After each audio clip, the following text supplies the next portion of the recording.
Welcome to episode 22 of Communicast, a communication skills podcast.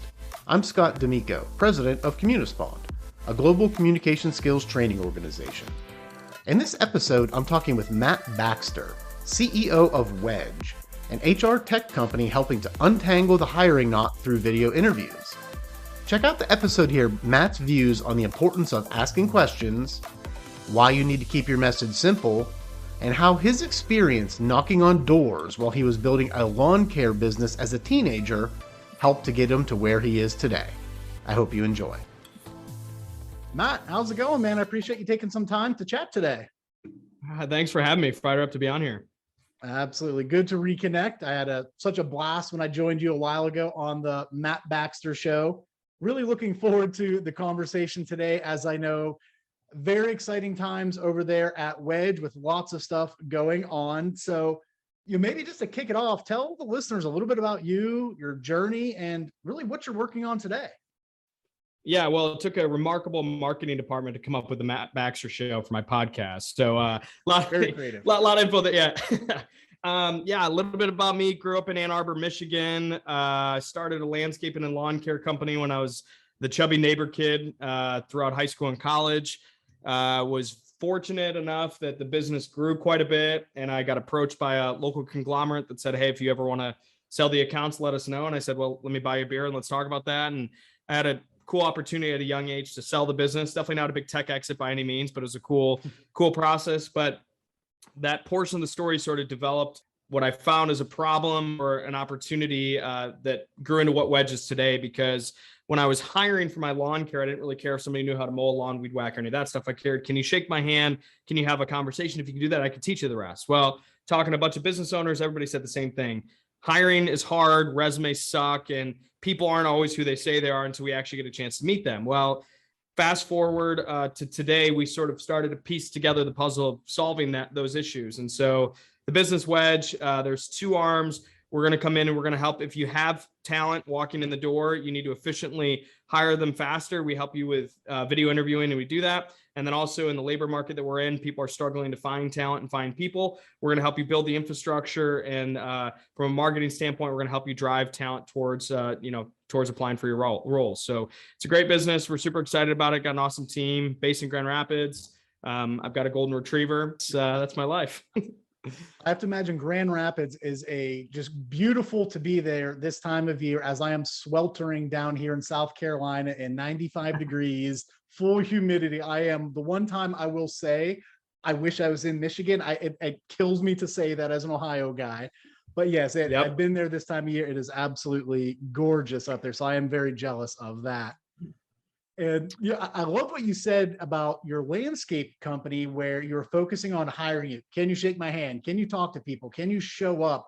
You were on the bandwagon of hiring really for the person and their skill set, not necessarily have you done this before? Can you mow lawns? Can you code? Can you sell? Whatever it may be, plug that in, but really trying to figure out a little bit more about the person. Do they have a core set of what we call them today, say those 21st century skills, the power skills, soft skills, all those different types of things. And then we can teach you the other stuff, because you could be the best weed eater, the best mower, but if you don't show up for work, or you upset the customers, whatever it may be, make a mess, leave things behind, it's not going to be good for the business. So people really are today looking for, what are those core skills that we can hire for, and then train the very technical product process side of the job. Love that. You're ahead of your times, a visionary thinker.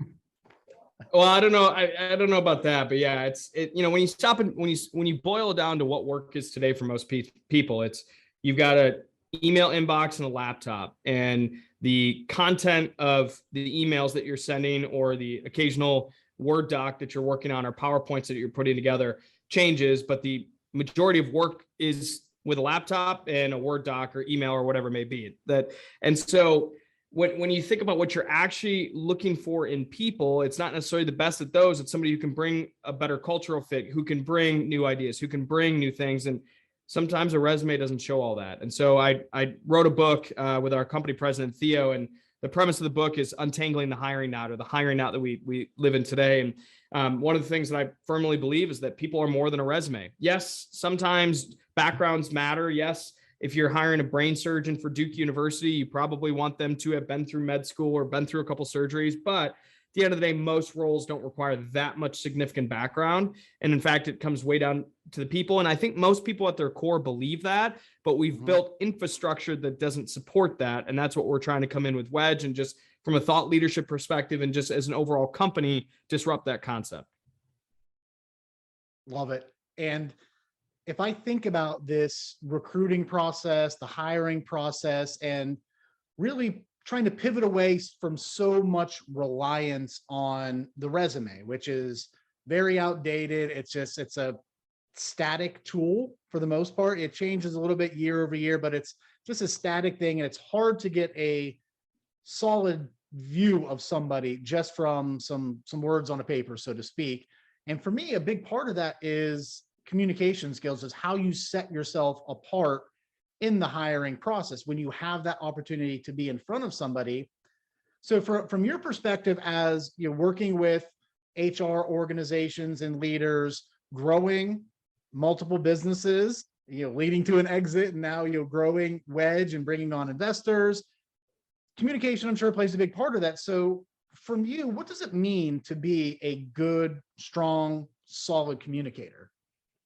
So to be clear, I think I'm working on it, but I do think that in the few expert areas that I feel like I'm decent at, it's communication is one. And what I think it boils down to is most people don't know what you know. So when you're communicating something, you can't assume that they understand the context that you're presenting to them.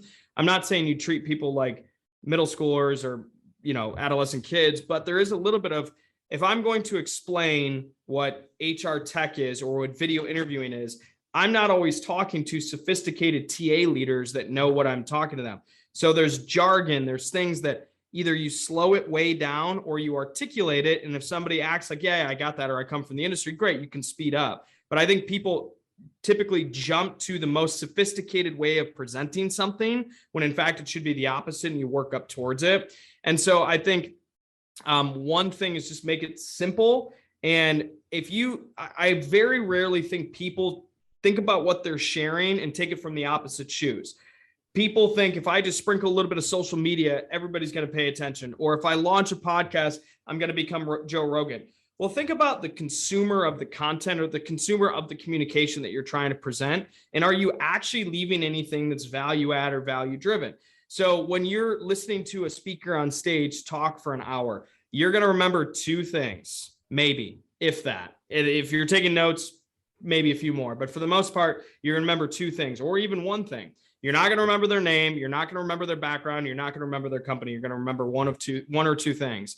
And so as a speaker, what are those two things that you want to leave and really drive home so that they remember, whether that's speaking in front of one person on a date, whether that's presenting the typical elevator pitch, or whether that's, speaking in front of a stage of a couple thousand people. It doesn't really matter. But I think good, effective communicators recognize what they receive and what kind of information they take home. And then I think it's our job to, in order to effectively communicate, make it very simple and something that you can remember.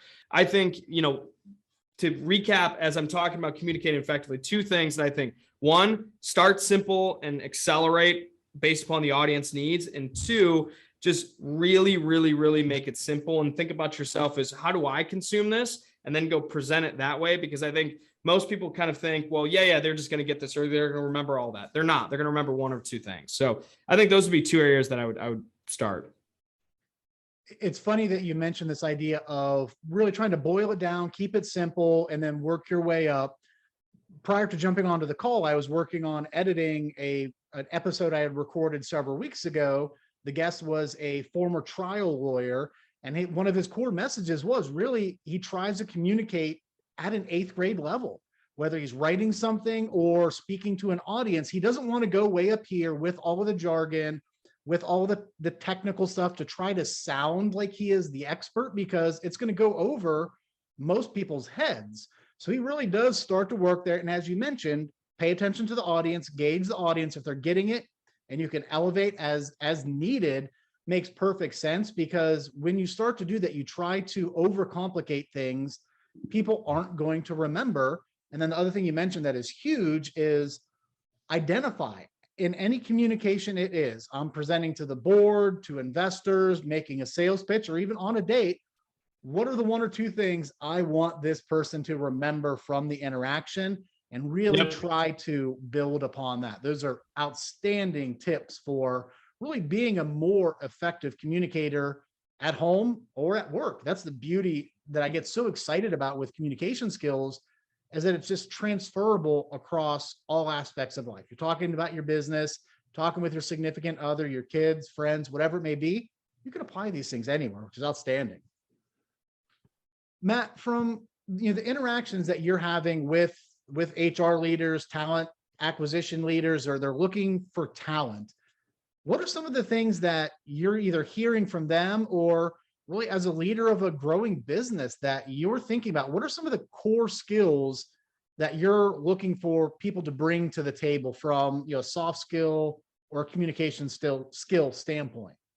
Yeah, I'll answer that in a couple different ways. So one fascinating one is working with HR is one of the most difficult, yet one of the most rewarding demographics to people to sell into. And I'm going to bring sales because I think it's deeply involved with communication. But with HR, you have to think they are a lawyer, they are a counselor, they are TA leaders. They have to go find people, they have to hire people, and they got to fire people. You think about the skill sets.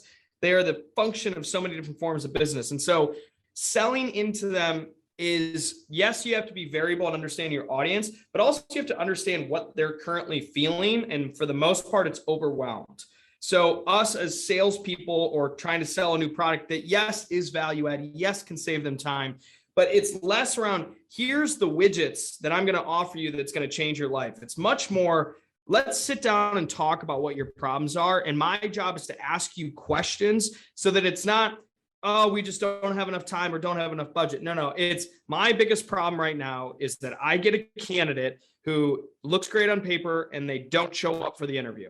I have a ghosting problem or whatever that may be. Like if you ask and drive forward, they will give you, and then that's where as practitioners, we can come in, or as vendors to practitioners, we can come in and effectively communicate, I have a product that can deliver value in that scenario, and they're much more receptive to it. So I think one of the things that I look for, I think the question was kind of, what am I looking for both in soft skills, but I think, are you a really well-rehearsed robot, or are you actually capable of listening? And what I mean by that is, are you going to repeat the same thing no matter what information is thrown at you? Or are you capable of delivering something new or variable or adjust based upon the needs, or able to say no, right? And that's one of the most rewarding things in the world as a salesperson. I know this is, I even want to punch myself in the face for saying this, but it's having a customer who we thought we could work with and us saying, I would love to take your money, but I don't think we're going to provide value. That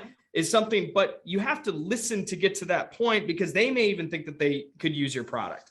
And so I think one thing that I just look for, and I would encourage a lot of people to look for, is it's easy to get sold to. You can have somebody who's well-rehearsed, got the right jokes, charming, whatever, but are they saying the same thing 100 times in a row? Or are they actually able to tailor that message and still be that person after listening to you, after asking questions? And so I mean, to simplify that, I think it's able to listen. I'm not really a huge empathy guy. I don't think there's that many moments you can really be empathetic. I think it's Tim Sackett, I got to give him credit. I think it's rational compassion.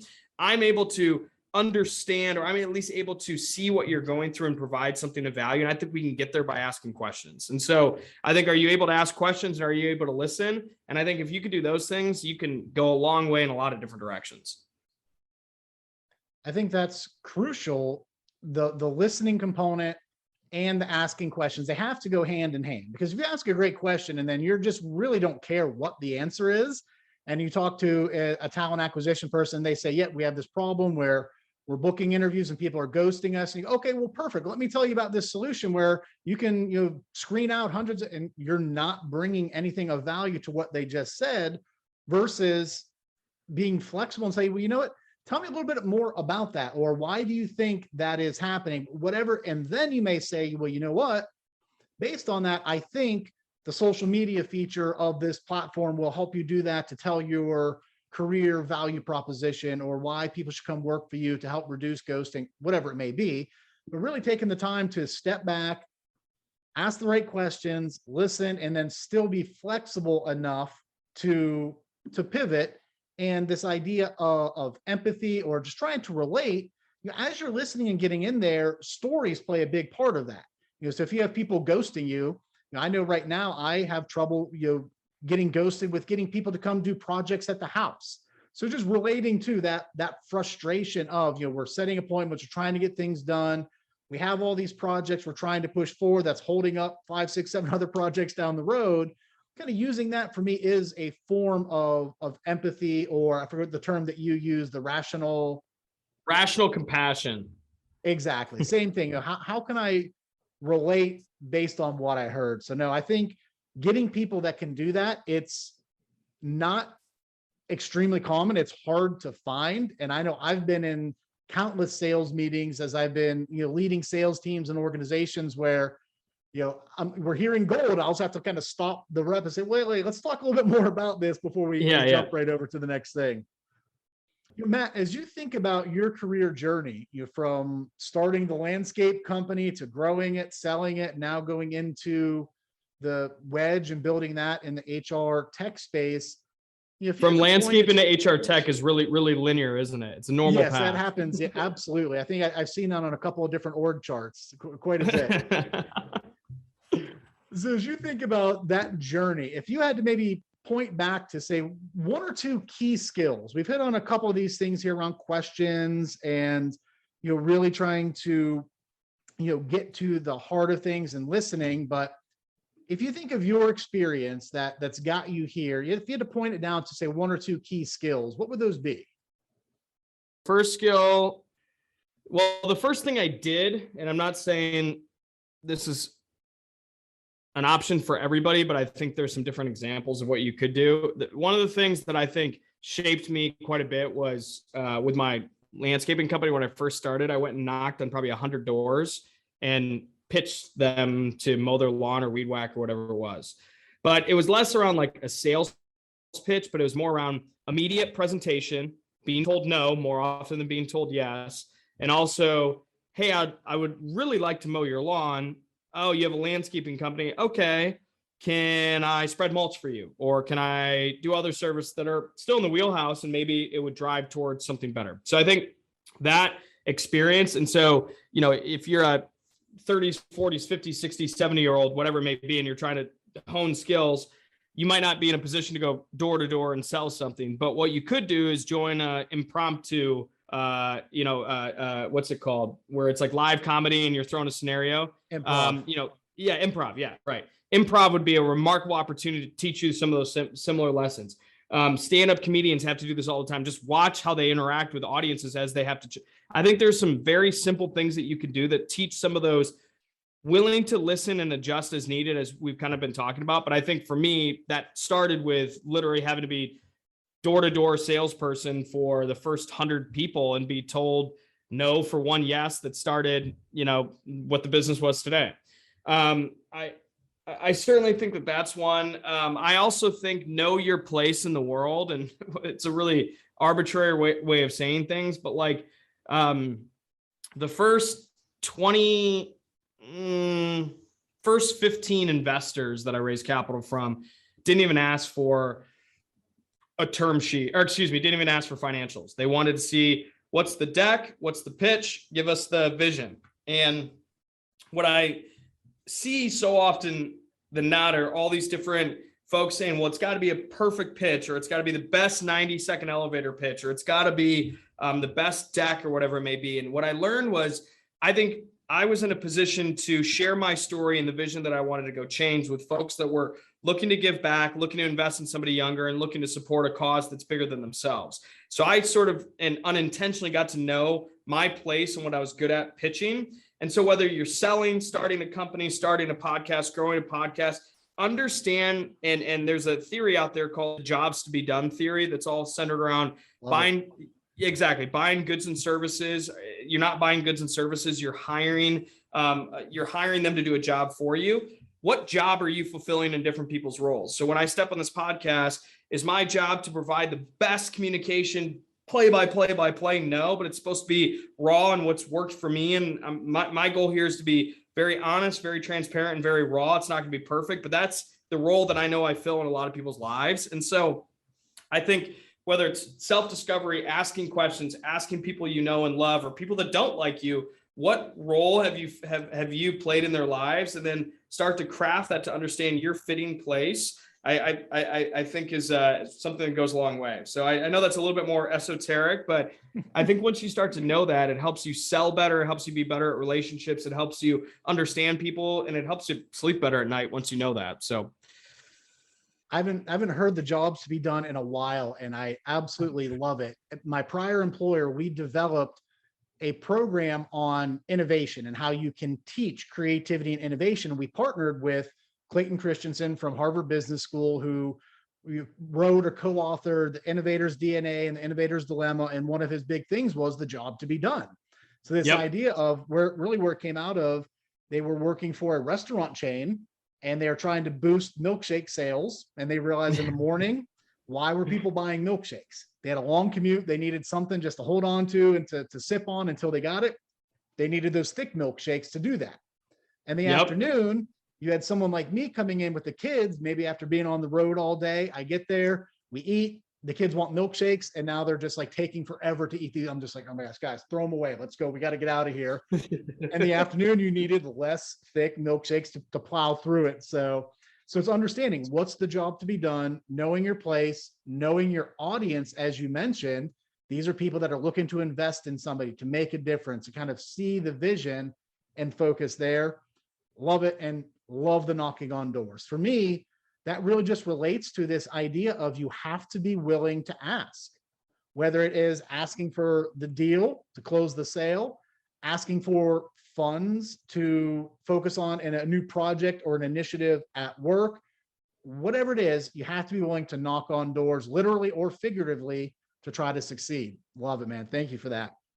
You got it. So who's someone, Matt, that has really influenced your communication style throughout your life, whether it's someone you know, maybe a political figure or a business author, whatever it may be, but who's somebody that really has influenced your style? Two folks.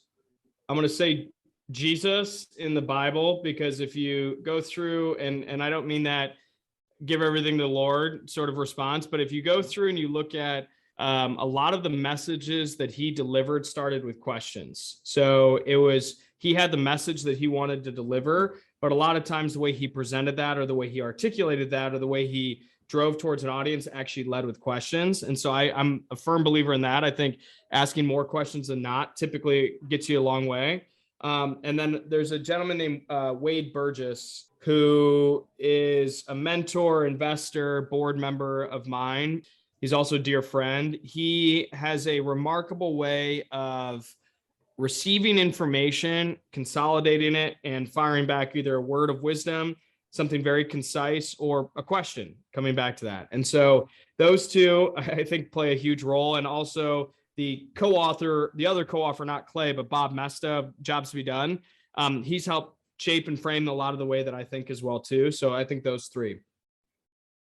That's fantastic. I'm sure they would love to know that they're in such good company with Jesus. So that is good. And and it's just so great to know that you really can find inspiration and motivation and strategies to improve communication skills anywhere you look.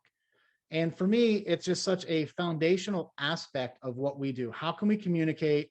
How can we listen? How can we ask better questions? And it really just does transcend everything. Absolutely.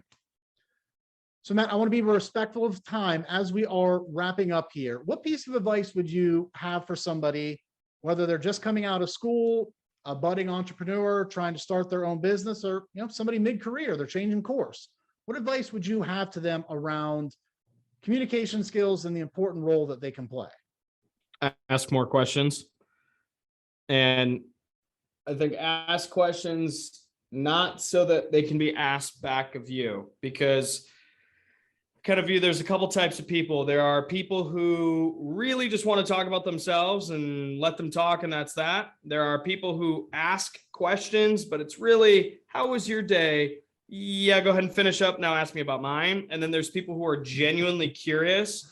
And there are very few people in life that aren't very well liked. And I'm not saying the end goal is to become well liked, but if you're somebody who genuinely takes curiosity in another human being, it's hard not to get along with that person, or at least have respect for them. And so I think whether you're totally out, you have no idea what to do with your life, whether you're just graduating or you're going through a midlife crisis, ask questions. I think if you're trying to take your career to the next level, same thing. I think if you're struggling in a relationship, ask the other person more questions. You'll get more clarity, whether it's the right path or the wrong path. So again, I'm not any expert on that, but any expert on relationships or career advice, but I think typically you can get a lot of what you're looking for by asking more questions. I wholeheartedly agree with that. The idea of asking questions, so important, and really that natural curiosity. If I think through my career, some of the people that have been major influences on me that I've seen succeed in so many different ventures, they weren't necessarily only on a single track. They were able to do a wide variety of things. It was those folks that asked questions because they really wanted to know and they wanted to hear the answer. And when they hear it, they want to dive deeper. They want to try and figure things out. They're the people that like to tinker and take things apart and just wonder why something isn't working. And I definitely do that. And I know I drive my wife crazy with that, just constantly wanting to know and trying to fix things and just understand why something is the way it is or why it isn't. But as you do that, that natural curiosity is going to ultimately get you to, I think, the right information that you need to move something forward, whether it is a discussion with your spouse, something with somebody on your team, a sales conversation, an initiative at work, by really asking questions. And then the key part, caring about the response and listening and pivoting and responding based on what you heard is absolutely crucial. Matt, thank you so much for joining me today. I really do appreciate you taking time out of your busy schedule, and I wish you all the best of luck with everything that you're doing and for Wedge as it moves forward. Thanks a ton. It was great being here, and really appreciate you having me. Take care, Matt. A special thanks again to my guest, Matt Baxter. I loved Matt's perspective on the job to be done. If you aren't too familiar with this concept, I highly encourage you to check it out and work to understand what job your clients are hiring your product or service to do. As always, if you haven't done so, please be sure to subscribe to Communicast so that you can be notified of new episodes. Thanks, and have a great day.